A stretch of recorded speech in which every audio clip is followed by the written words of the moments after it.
Inselmilkom.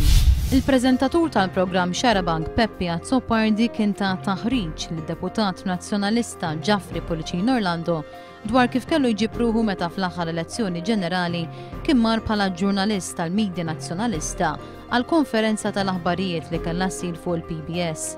Dan sfelaħ l-ewwel darba Policin Orlando nnifsu fil-qorti waqt kawża ta' libell li Richard Kakija Karwana għamel kontra il-Malta Today.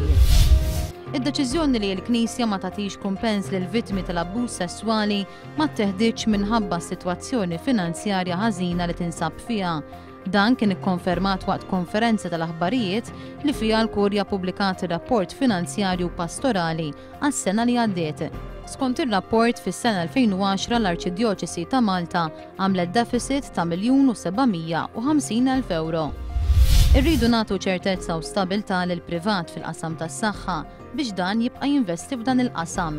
Għal dan il-mexxej Laburista Joseph Muscat waqt żjara fl-Isptar Kappa ta' Sliema fejn saħaq li għall-qasam tas-saħħa għandu jkun hemm strateġija holistika bil-Gvern u l-privat jikkumplementaw lil xulxin.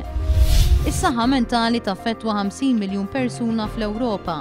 F'pajjiżna 8% tal-popolazzjoni issofri minn ansjetà kronika.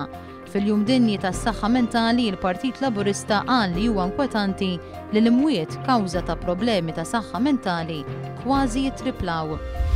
Baqa' ma ntlaħaq l-ebda ftehim bejn il-January Workers Union u l-kumpanija Playmobil dwar il-pakkett finanzjarju tal-ħaddiema. B'sinjal ta' rida tajba l-January Workers Union ħalliet l-azzjonijiet industrijali sospiżi hekk kif għadha l-Playmobil mistennija tressaq il-kontroproposta tagħha għat-talba tal-Union. Il-qlieħ tal-iskejjel tal-Ingliż naqas b'aktar minn nofs għas-sena li għaddiet meta mqabbel mal-2008.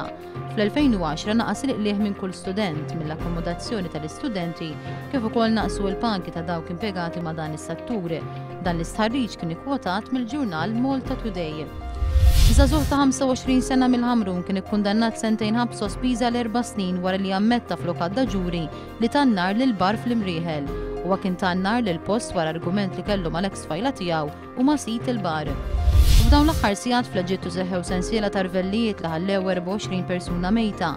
Il-vjolenza seħħet bejn il-Kristjani Kopti u forzi tas-sigurtà wara protesta fil-kapitali Kajr kontra attakk fuq knisja il-ġimgħa li għaddiet. Nerġgħu nkunu magħkom fis-7:30 tal-lejla.